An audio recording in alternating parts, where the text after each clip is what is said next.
Giza pyramids की construction से लेकर हजारों साल पहले लिखी जाने वाली हेरोग्राफिक्स में मॉडर्न हेलीकॉप्टर्स और यार्ड के पाए जाने तक इजिप्ट की जमीन ऐसी ऐसी मिस्ट्री से भरी हुई है जिसको देखकर इंसानी अकल दंग रह जाती है। कायरो से 550 किलोमीटर दूर एंशियंट इजिप्ट के कदीम शहरों में से एक शहर को एबाइडस के नाम से पहचाना जाता है। इसके एक तरफ 11 किलोमीटर दूर नाइल रिवर गुजरती है तो दूसरी तरफ दूर दूर तक सिर्फ ऐसी रेत ही रेत है। 1988 की बात है जब तूफानी आंधी की वजह से रेत के अंदर से एक अजीब व गरीब चीज उभर कर बाहर आई। ये इंतहाई खस्ता हाल की लकड़ी से बना कोई स्ट्रक्चर था जिसको बुरी तरह से दीमक खाकर खोखला कर चुकी थी। इसकी हकीकत जानने के लिए यहाँ आर्कियोलॉजिकल टीम ने ईयर 2000 में खुदाई का काम शुरू किया। ये खुदाई बहुत ही देखभाल कर की जानी थी क्योंकि एक छोटी सी भी गलती स्ट्रक्चर को नुकसान पहुंचा सकती थी। जो चीज रेत के अंदर से निकल कर आई वो कोई मामूली स्ट्रक्चर नहीं बल्कि एक 70 फुट लंबी बोट थी। रेगिस्तान के बीचों बीच इस अकेली बोट का भला क्या काम था? मामला अभी यहाँ खत्म नहीं हुआ था। इस गुत्थी को सुलझाने की खोज अभी चल ही रही थी कि मालूम पड़ा कि यहाँ एक नहीं, दो नहीं बल्कि ऐसी टोटल 14 बोट्स थी जिनको एक दूसरे के साथ साथ लाइन से रेगिस्तान में दफन किया गया था। वर्ल्ड फैक्ट्स यूट्यूब चैनल में आपको खुशामदीद। व्यूअर्स, आर्कियोलॉजिस्ट इन खस्ता बोट्स को पूरी तरह रेत से निकाल नहीं पाए थे क्योंकि उनको खदशा था कि अगर ऐसा किया तो ये बोट्स टूट जाएगी और एक बहुत बड़ी मिस्ट्री अधूरी ही रह जाएगी। सिर्फ वो लकड़ी के चंद सैंपल्स की मदद से ये मालूम करने में कामयाब हुए कि बोट्स 5000 साल पुरानी है, यानी गीजा पिरामिड से भी 500 साल पुरानी।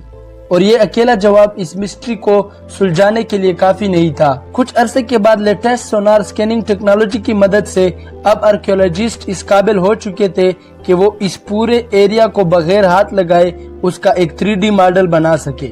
स्कैनिंग के बाद जो 3D मॉडल बनाया गया वो कुछ इस तरह दिखता है। ये इंसानी इतिहास में अब तक का सबसे पुराना बेड़ा माना जाता है। 60 से 70 फुट लंबी बोट्स जिनको देखकर ऐसा लगता है कि इनको बड़ी एहतियात से एक दूसरे के पैरेलल खड़ा किया गया है। जिस जगह ये बोट्स खड़ी है इसको देखकर सबसे पहले ख्याल ये आता है कि क्या कहीं ये उस दौर में नाइल रिवर का किनारा तो नहीं था। एक्सपर्ट्स ने देखते साथ ही इस बात से इनकार कर दिया क्योंकि अगर ये बोट्स रिवर के किनारे बह कर आती तो वो अधूरी पोजीशन में खड़ी रहती। ये तो एक दूसरे के मुकाबले में बिल्कुल सीधी कड़ी है जिसका मतलब है कि इनको यहाँ लाकर खड़ा किया गया है। इसके अलावा आर्कियोलॉजिस्ट ने आसपास के लैंडस्केप का भी अच्छी तरह मुआयना किया पर कहीं से भी ये जाहिर नहीं हुआ कि नाइल रिवर यहाँ से कभी गुजरा करती थी। तो फिर आखिर ये बोट्स किसकी थी और अगर ये रिवर में बह कर यहाँ तक नहीं आई तो फिर इनको रेगिस्तान तक क्यों लाया गया था? एक इशारा उस वक्त मिला जब बोट्स के ढांचों को 3D ग्राफिक्स की मदद से दोबारा रिकंस्ट्रक्ट किया गया। ये कोई मामूली बोट्स नहीं बल्कि रोविंग वेसल्स थी जिनको 30 लोग मिलकर चैंपो की मदद से चलाया करते थे जैसा कि आजकल की राफ्ट बोट्स होती है। इनके डिजाइन पर गौर किया जाए तो लकड़ी के तख्तों को रस्सियों से जोड़ जोड़ कर बड़ी महारत से बनाया गया था। आर्कियोलॉजिस्ट का कहना है कि ये उस दौर में बनने वाली बोट से काफी अलग और एडवांस दिखती है। इसमें लकड़ी के तख्तों को अंदर से एक खास एंगल में काट कर लगाया गया है और बज़ाहिर ऐसा लगता है कि इनको सिर्फ खूबसूरती देने के लिए ऐसे बनाया गया था। एंशियंट इजिप्ट में सिर्फ एक शख्स इस तरह की बोट्स रख सकता था और वो था एंशियंट इजिप्शियन किंग यानी फेरो। सिर्फ किंग के पास ही इतनी ताकत थी कि वो उस दौर की state of the art boats को ऐसे ही रेगिस्तान में कचरे की तरह छोड़ दे। पर सवाल है कि इनको रेगिस्तान में रखा क्यों गया था? एबाइडस बोट्स की मिस्ट्री को सुलझाने के लिए इजिप्टोलॉजिस्ट ने आसपास के एरिया की छानबीन शुरू कर दी।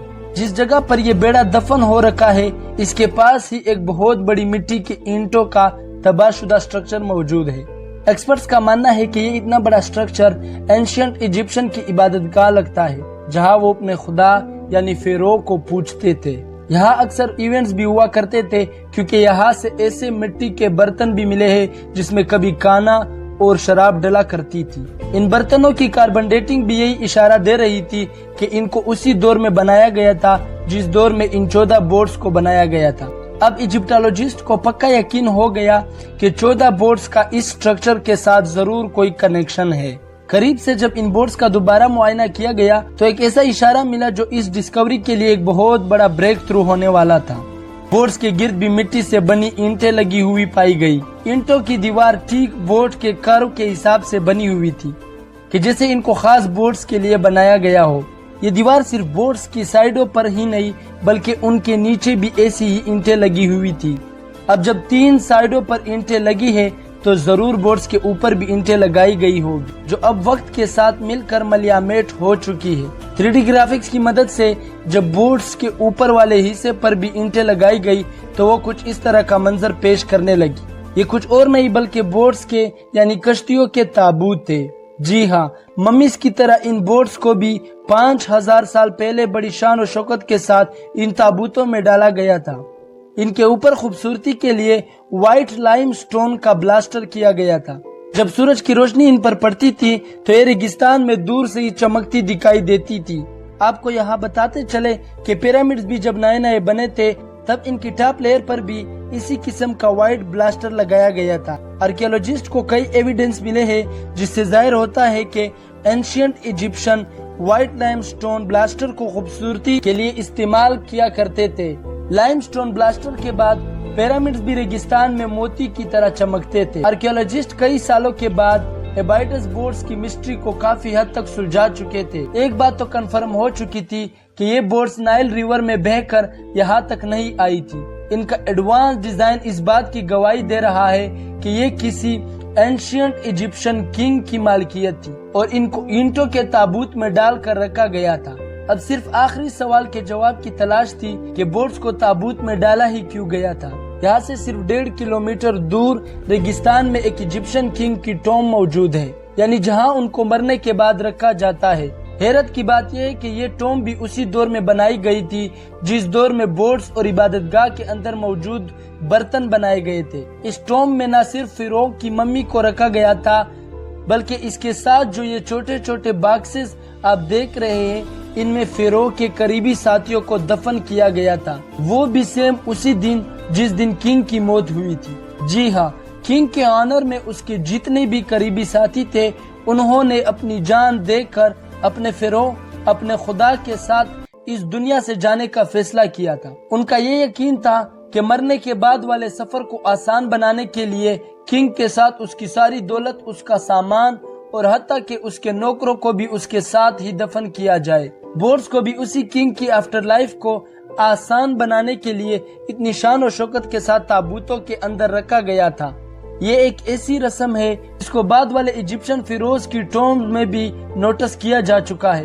زیادہ تر ایجپشن فیروز کے ٹومز کو لٹیرے لوٹ چکے ہیں اور کئی شاید اب تک کئی ریت کے اندر چھپی ہوئی ہے۔ 1922 میں ویلیز آف دا کنگ میں زمین سے کئی فٹ نیچے کنگ ٹیوٹن خامن کی ٹوم ملی تھی جو کسی طرح لٹیروں سے بچ نکلی۔ اس میں کنگ کا سارا خزانہ اور سارا سامان بالکل صحیح سلامت ان ٹچ حالت میں موجود تھا۔